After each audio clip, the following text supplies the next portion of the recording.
a mensagem para a nossa geração.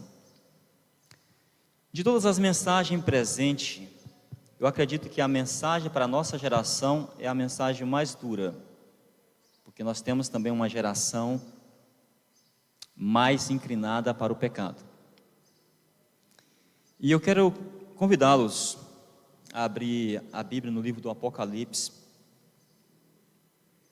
no capítulo 7.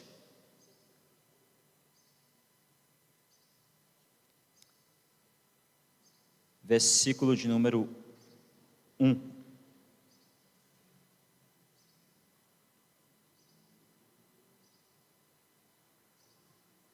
Amém? Apocalipse 7, versículo de número 1. Olha o que diz a palavra do Senhor.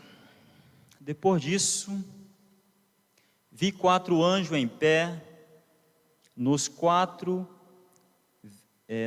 cantos da terra, retendo os 4 ventos, para impedir que qualquer vento soprasse na terra, no mar ou em qualquer árvore. O verso 2.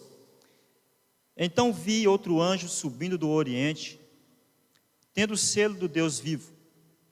Ele bradou em alta voz aos 4 anjos a quem havia sido dado poder para danificar a terra e o mar. O verso 3: não danifique nem a terra, nem o mar, nem as árvores, até que sejam nas terras do servo do nosso Deus. Amém? João escreveu o Apocalipse já quase nos últimos dias de sua vida. Ele foi levado ali para a ilha de Pátimo por causa da palavra de Deus, segundo ele mesmo diz no Apocalipse capítulo 1. E naquela ilha, era o último dos apóstolos que restavam, longe da família, dos amigos, dos parentes, mas não longe de Deus. Porque o próprio Jesus se manifesta no capítulo 1 de Apocalipse e diz: eu sou o primeiro e eu sou o último. Estive morto, mas agora estou vivo para todo o sempre. Então Jesus passa a revelar a João alguns eventos que ocorreriam antes da sua vinda. E no capítulo 7, versículo 1, em uma dessas revelações, João contempla um anjo. Na verdade, ele vê 4 anjos segurando os ventos. E na profecia, vento é símbolo de destruição, de guerras. Então, esses 4 anjos estavam impedindo a destruição final, a destruição da terra, as catástrofes. E de repente ele olha e contempla um outro anjo dizendo o seguinte: olha, não danifique nem a terra, nem o mar, nem as fontes das águas, até que selemos na testa dos filhos de Deus. Amém? E então, queridos, aqueles anjos continuam retendo os ventos até os nossos dias. Porque uma obra há de se fazer antes da volta de Jesus. É interessante notar que antes que Jesus volte e que os anjos soltem esses 4 ventos, uma mensagem deve ser proclamada a todos os habitantes da terra. Em todas as épocas, Deus teve uma mensagem presente. Em todas as épocas. Antes de Deus destruir ali os antediluvianos, ele enviou uma mensagem através do seu servo Noé. E a mensagem de Noé era que haveria de vir um dilúvio que destruiria a terra. Então a mensagem presente para o tempo de Noé era o dilúvio. Há de vir um dilúvio para destruir o planeta Terra. No tempo de Sodoma e Gomorra, antes de Deus destruir Sodoma e Gomorra, Deus também tinha uma mensagem para aquela geração. E aquela mensagem foi enviada pelo próprio anjo. 2 anjos visitaram Sodoma. E aqueles anjos perceberam a condição, a situação que estava aquela cidade. E eles então deram a última oportunidade entrando na casa de Ló. Esses anjos quase foram oprimidos e perseguidos pelos habitantes daquela geração, encerrando, enfim, ali a paciência de Deus sobre aqueles povos. Então, Ló é arrastado pelos anjos de Sodoma e Gomorra, e Sodoma e Gomorra é destruída. No tempo do profeta Jeremias, Deus tinha uma mensagem presente também para aquela geração. A mensagem de Jeremias é que o povo deveria se entregar aos babilônicos. Caso contrário, seriam mortos. Essa era uma mensagem dura, pois se entregar para o seu pior inimigo, eles precisavam confiar em Deus. Deus também teve uma mensagem presente, uma verdade presente para o tempo de João Batista. E João Batista tinha uma mensagem: arrependei-vos. A verdade presente para o tempo de João Batista era uma mensagem de arrependimento. João Batista veio preparar o caminho do Senhor, endireitar as veredas, para que o povo recebesse Jesus Cristo como o Messias, como o Salvador. Depois que Jesus morre, ressuscita e sobe para o céu, os discípulos ficam incumbidos de uma verdade presente para a sua geração. E qual era a verdade presente para o tempo do discípulo? Ressurreição. Eles poderiam pregar outros temas, mas a verdade que eles deveriam proclamar a todos os habitantes é que Jesus Cristo ressuscitou e que Ele subiu para o céu e foi preparar um lugar. Amém? E para a nossa geração, qual é a verdade presente para a nossa geração?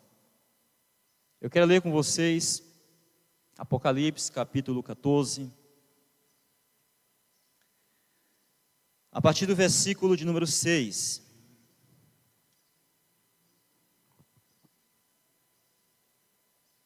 Deus revela a João no versículo 6 do capítulo 14, mais um anjo. Olha o que diz o texto. Então vi outro anjo que voava pelo céu e tinha na mão o evangelho eterno para proclamar aos que habitam na terra, a toda nação, tribo, língua e povo. Você percebe? Um anjo é símbolo do mensageiro. Ou seja, João está vendo uma mensagem sendo proclamada a toda nação, tribo, língua e povo. O versículo 7, ele apresenta que mensagem é essa, que evangelho é esse. Porque muitos tipos de evangelho têm sido pregados em nossos dias. Evangelho da prosperidade, evangelho da cura, evangelho dos milagres. Enfim, vários tipos de evangelho. Mas que evangelho é esse que o mensageiro tem essa responsabilidade? Verso 7. Ele disse em alta voz: temam a Deus e glorifiquem, pois chegou a hora do seu juízo. Adorem aquele que fez os céus, a terra, o mar e as fontes das águas. Primeira mensagem a ser proclamada para a nossa geração.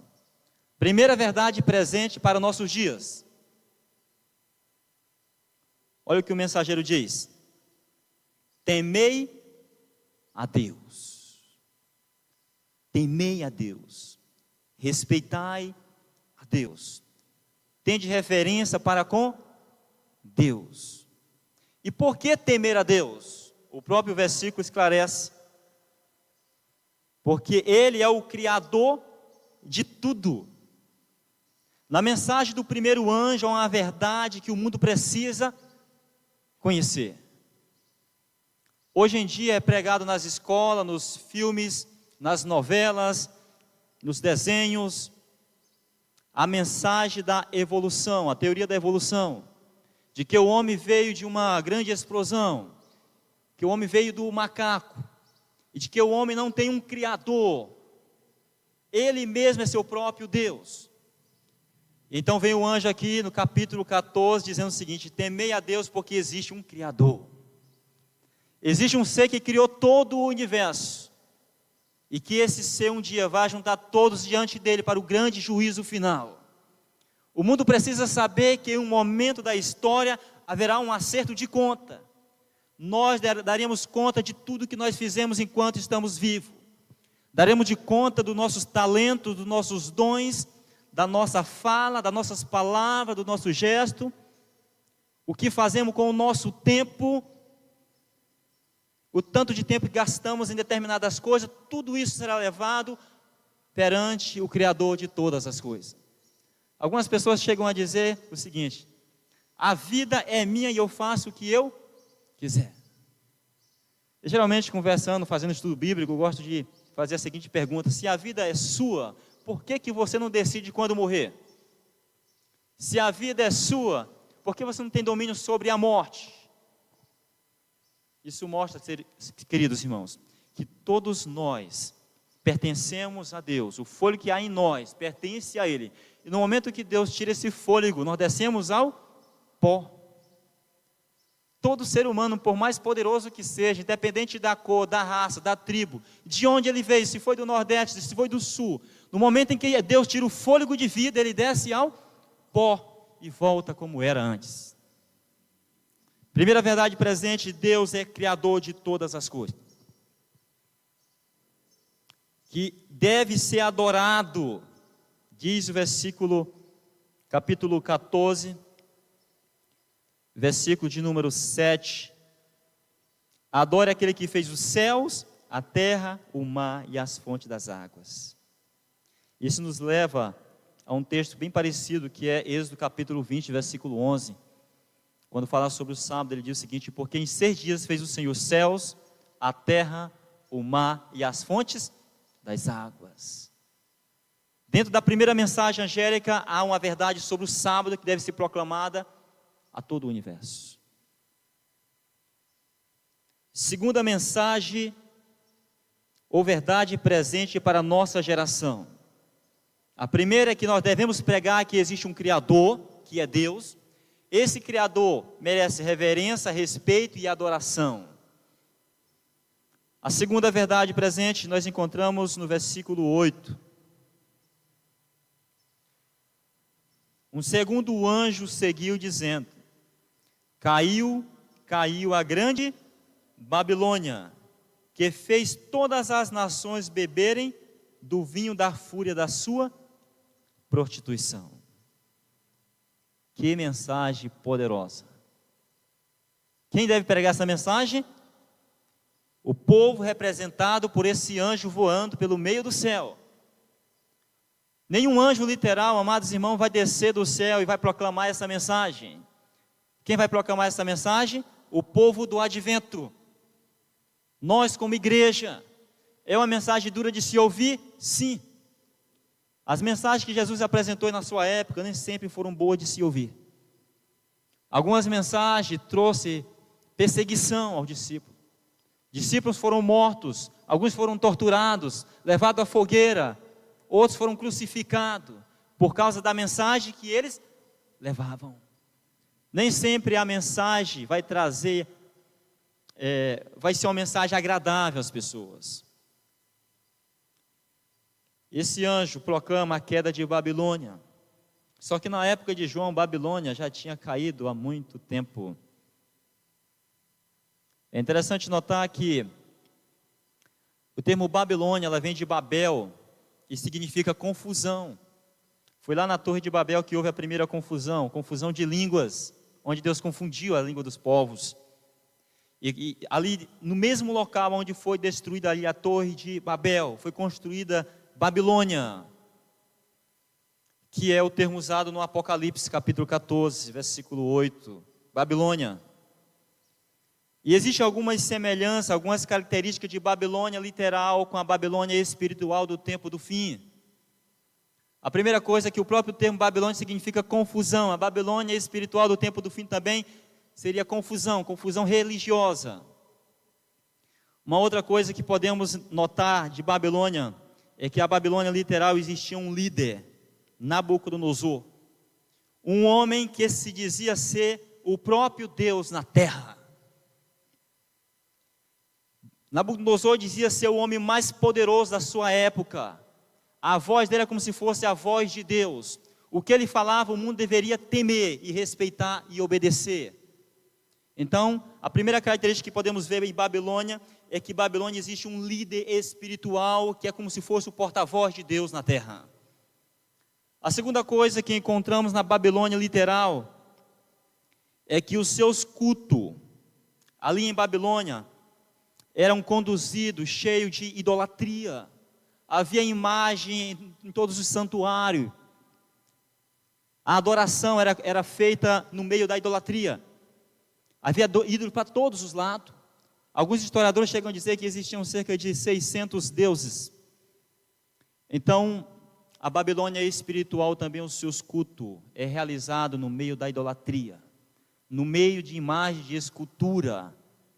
Isso é um plano do inimigo de desviarmos de Jesus Cristo e focarmos a nossa mente apenas nos deuses falsos, nas imagens. Nós podemos ir diretamente a Jesus Cristo. Ele é o nosso intercessor entre Deus e o homem. Então a adoração por meio das imagens era um culto constante em Babilônia. Uma terceira característica que encontramos de Babilônia, queridos, é que os babilônicos acreditavam na imortalidade da alma. Eles acreditavam em Tamuz, um deus que eles diziam havia morrido, mas que estava sobrevivendo em algum lugar da terra ou do universo. A crença da imortalidade da alma já passou pelos egípcios, pelos babilônicos e por várias nações durante o decorrer da história. Mas era muito forte essa crença na imortalidade da alma. A crença da imortalidade da alma também é uma crença que está no meio da Babilônia espiritual hoje.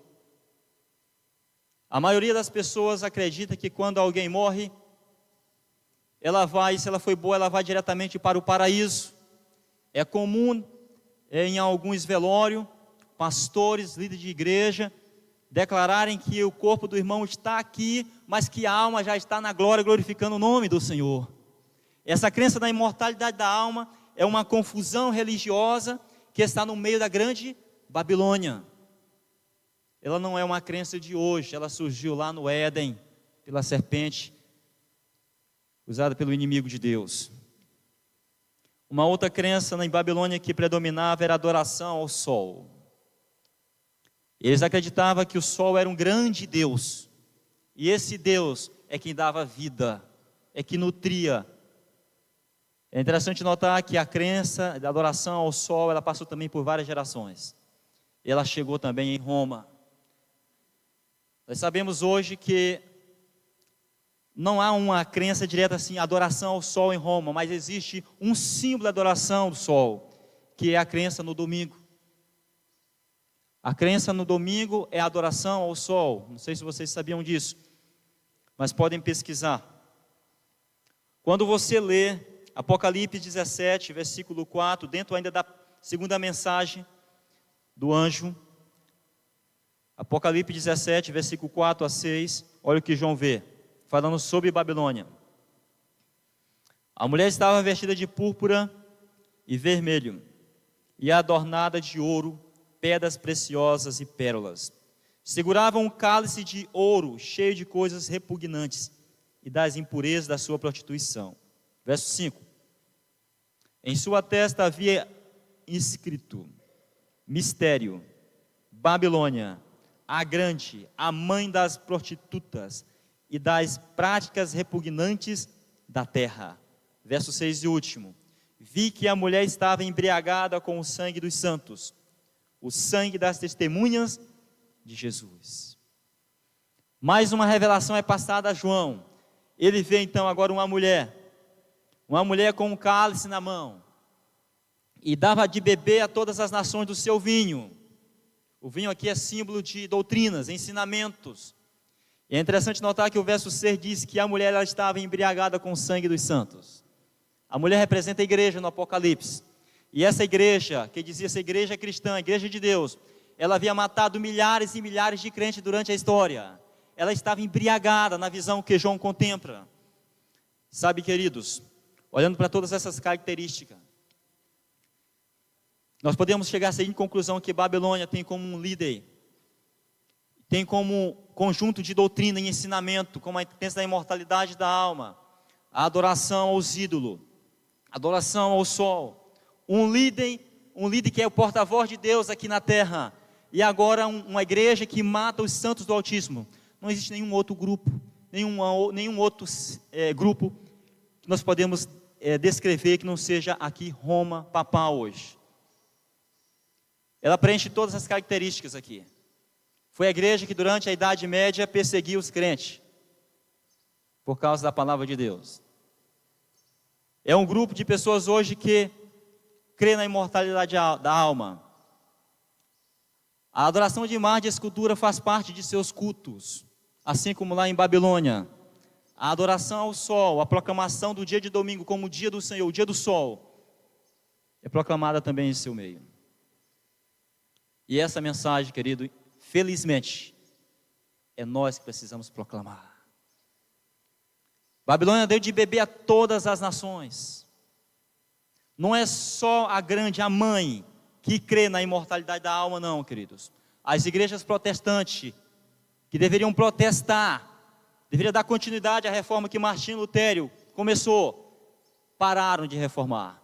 E eles continuam crendo também na imortalidade da alma. Além da imortalidade da alma, eles acreditam também no arrebatamento secreto, e enfim, outros ensinamentos que fazem parte do vinho da grande Babilônia. E quase todas as nações beberam desse vinho. Quando eu nasci, eu fui criado acreditando assim. Quem sabe eu estou falando para alguém também que quando nasceu, ele foi criado, foi crescendo, aprendendo assim. Aprendendo de que quando alguém morre, alguém vai para o purgatório, está queimando lá no inferno, até que os seus pecados sejam descontados. E que quem sabe precisa ser feita uma missa, ou quem sabe acender alguma vela para que ele saia daquele lugar e vai para o céu. Foi isso que eu aprendi quando eu era mais pequeno. Só que quando a palavra de Deus chegou até a mim, Deus me esclareceu, me revelou de que os mortos nada sabem. Estão aguardando a ressurreição na volta de Jesus. Amém? Nós precisamos proclamar essa mensagem. É uma mensagem dura? Sim. Mas foi incumbida a nós de transmitir essa palavra. Nós iremos ler agora a terceira mensagem angélica. Versículo 9 a 11. Olha o que diz a palavra do Senhor, do capítulo 14. Versículo 9 até o 11. Um terceiro anjo os seguiu dizendo, em alta voz: se alguém adorar a besta e a sua imagem, e receber a sua marca na testa ou na mão, também beberá do vinho do furor de Deus que foi derramado sem mistura no cálice de sua ira. Será ainda atormentado com enxofre ardente na presença dos santos anjos e do Cordeiro. E a fumaça do tormento de tais pessoas sobem para todo sempre, para todos os que adoram a besta e a sua imagem, e para quem recebe a marca do seu nome, não há descanso de dia e nem de noite. Sabe, queridos, a terceira mensagem angélica fala sobre a adoração à besta, a imagem e receber a sua marca. É uma mensagem também muito forte que deve ser proclamada aos habitantes da terra. Não adorar a besta. A besta aqui é símbolo do poder. Aqui é um animal que representa um reino, um poder, de acordo com Daniel capítulo 7, verso 17. O inimigo sempre quis ser adorado, queridos. Quando você lê Mateus capítulo de número 4, versículo de número 9, lá quando Jesus no monte da tentação ali, Satanás ofereceu o mundo inteiro se Jesus Cristo o adorasse. O inimigo sempre tentou ser adorado através de homens, imagens, seres, e agora aqui ele tenta ser adorado através da besta, de um poder, de um líder mundial. Quando você lê 2 Tessalonicenses capítulo 2, versículo 3, gostaria que você acompanhasse comigo. 2 Tessalonicenses, capítulo de número 2, versículo 3 e 4, diz assim: não deixe que ninguém os engane de modo algum.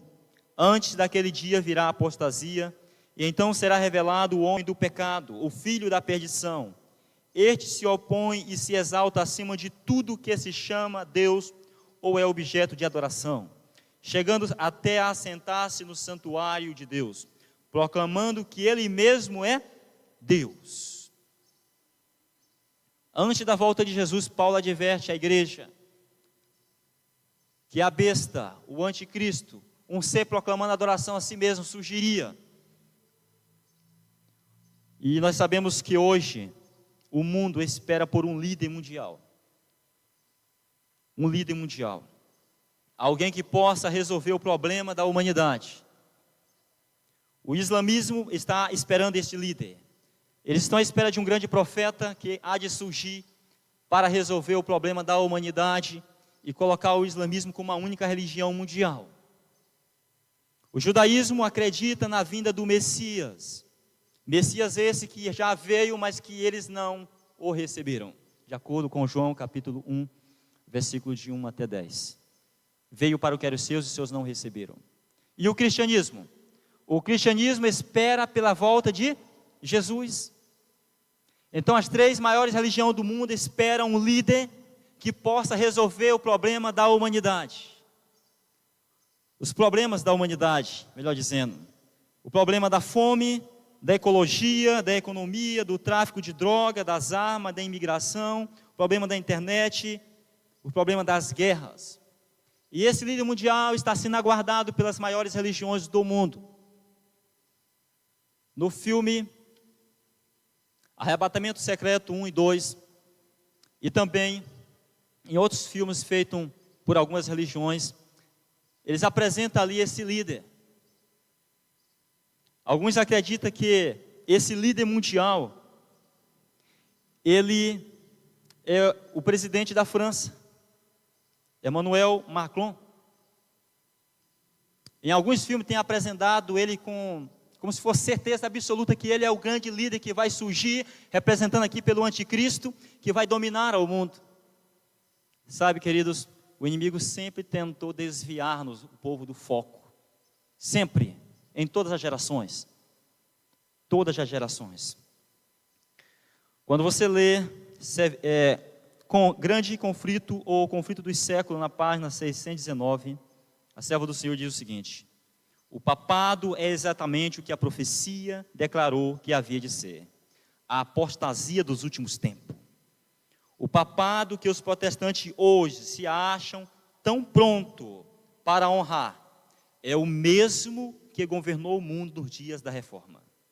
Quando homens de Deus se levantaram com perigo da vida, a fim de denunciar sua iniquidade, seu espírito não é menos cruel e despótico hoje do que quando arruinou a liberdade humana e matou os santos do Altíssimo. Quando você lê Apocalipse capítulo 13, lá diz, versículo 7 a 8, diz que o mundo vai reconhecer e vai receber o papado como líder mundial.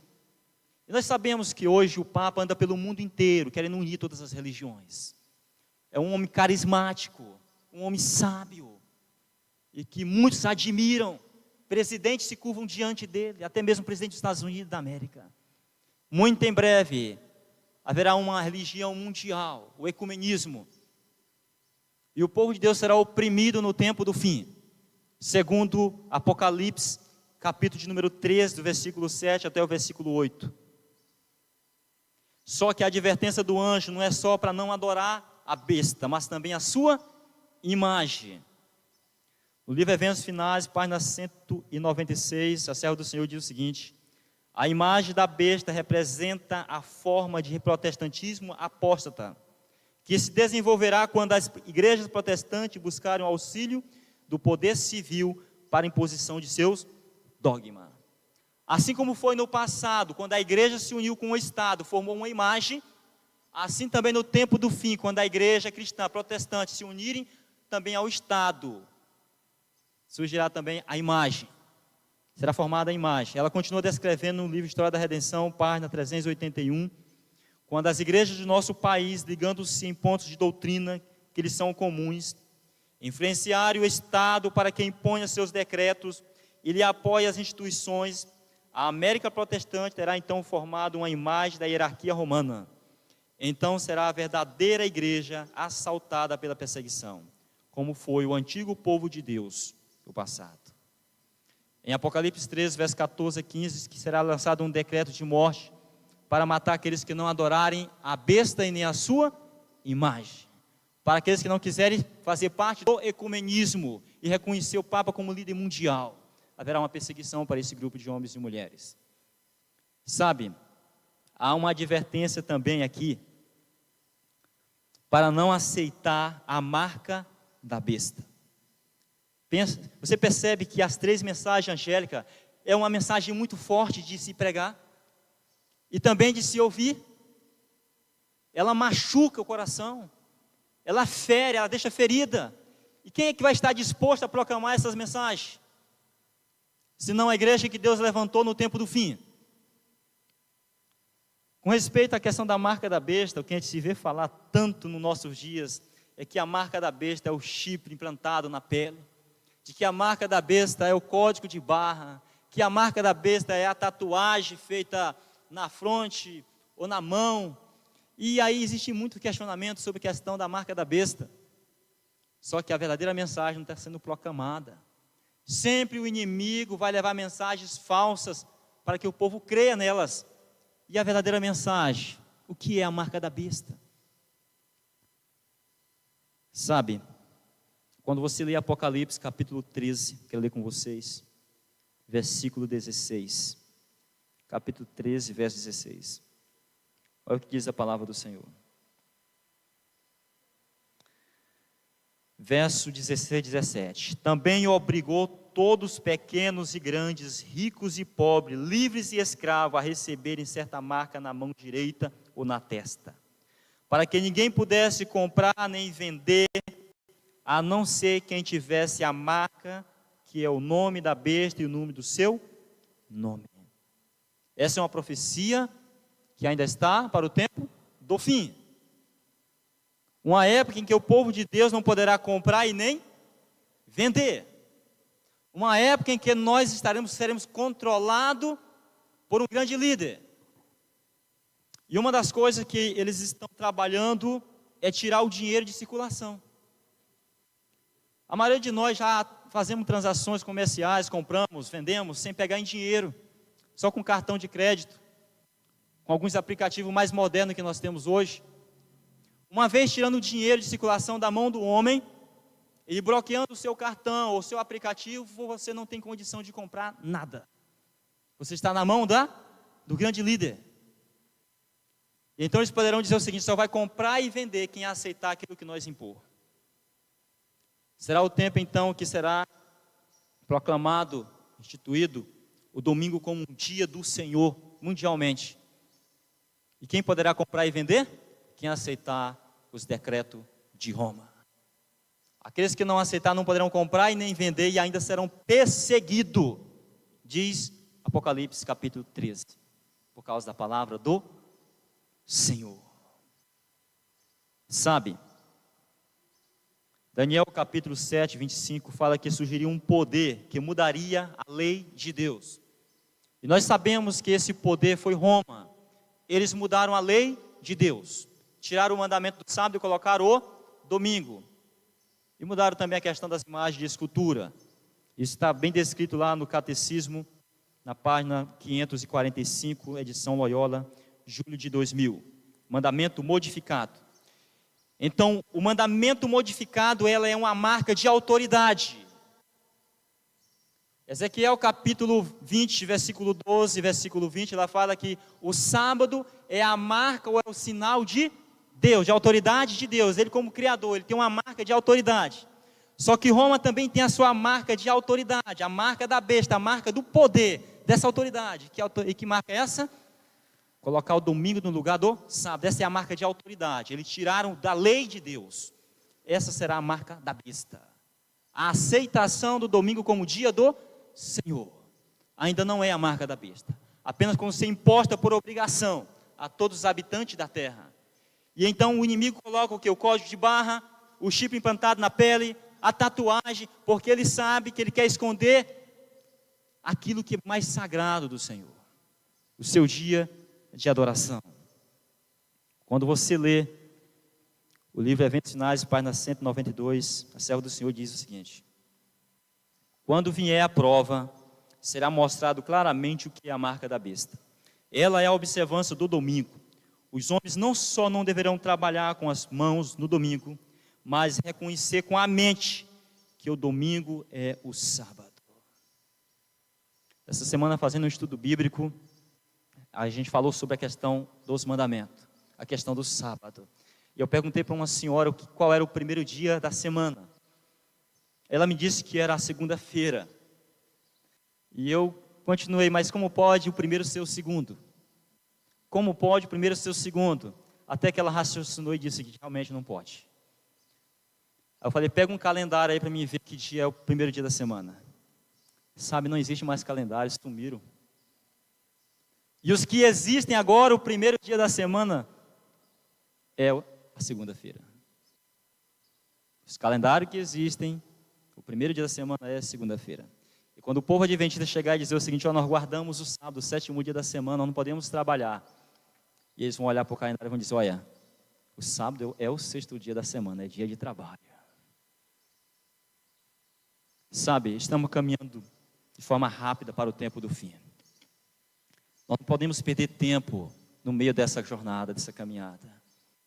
Estamos nos aproximando de um dia em que aqueles que não estão firmados em Cristo vão abandonar a fé. Em ver os seus filhos passarem necessidade, a lei financeira, falta de alimento, e não poder comprar e nem vender. Diz a palavra que o justo viverá da fé. Jesus fez uma pergunta no livro de Lucas, quando ele diz o seguinte, quando vier porventura o Filho do Homem, quando vier o Filho do Homem, haverá porventura fé na terra? Serão dias terríveis de se viverem. Só, queridos, que a palavra do Senhor diz que o Senhor estará com o seu povo no tempo do fim. Daniel capítulo 12 diz que Miguel se levantará em favor do seu povo, da sua igreja, dos seus filhos. E ele vai libertar o seu povo no meio da grande tribulação. Amém? Quero ler com você o último texto. Apocalipse, do capítulo 14 e o versículo 14. Olha o que diz a palavra do Senhor. Olhei, e diante de mim estava uma nuvem branca, e assentado sobre a nuvem, alguém semelhante a um filho de homem. Ele estava com uma coroa de ouro na cabeça, e uma foice afiada na mão. Sabe o que quer dizer isso? Está no momento da colheita. A plantação está madura. Está no momento da colheita. Jesus Cristo muito em breve se manifestará nas nuvens do céu com poder e grande glória, de acordo com Mateus capítulo 24. Diz que os anjos descerão e farão o trabalho de recolher o trigo, os salvos em Cristo Jesus, e lançarem os ímpios na fornalha para serem queimados. As três mensagens angélicas apresentam isso. Adorem a Deus como o Criador dos céus e da terra e de todo ser vivo. Reconheça como soberano do universo. Tenha reverência para com Ele. Diz também, caiu a grande Babilônia, depois de ser proclamada revelada todas as suas mentiras. E por fim, não adorem a besta, nem a sua marca, não receba a sua marca, nem a sua imagem. Sabe, queridos, Apocalipse 16 fala que descerão ali algumas pragas sobre aqueles que vão estar em Babilônia. E quando você lê Apocalipse 18, versículo 4, o conselho de Deus é: saia dela, povo meu. A maioria do povo de Deus está dentro de Babilônia. São homens e mulheres sinceros, que obedecem a Deus de acordo com a luz que eles receberam. E que precisam ser advertidos. E precisam sair imediatamente de lá, antes que as pragas desçam sobre o planeta Terra, e eles possam participar dessas pragas. Cabe a mim e a você advertir nossos amigos e irmãos. Cabe a mim e a você proclamar as boas novas do Evangelho eterno ao mundo que está perecendo. Todos os dias morrem homens e mulheres sem conhecer o Evangelho. Quem sabe o nosso vizinho, nosso amigo da faculdade, nosso amigo da escola. Eu tenho essa responsabilidade de proclamar essa mensagem. Que Deus nos ajude, que Deus nos dê o Espírito Santo, dê o poder de Deus para proclamar essas boas novas. Não são mensagens doces de se ouvir. Ninguém gosta de pregar sobre isso.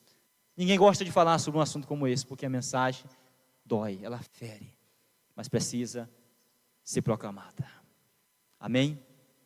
Que Deus nos ajude e dê esse poder para proclamar essas boas novas. Amém. Nós iremos cantar o hino que esperança.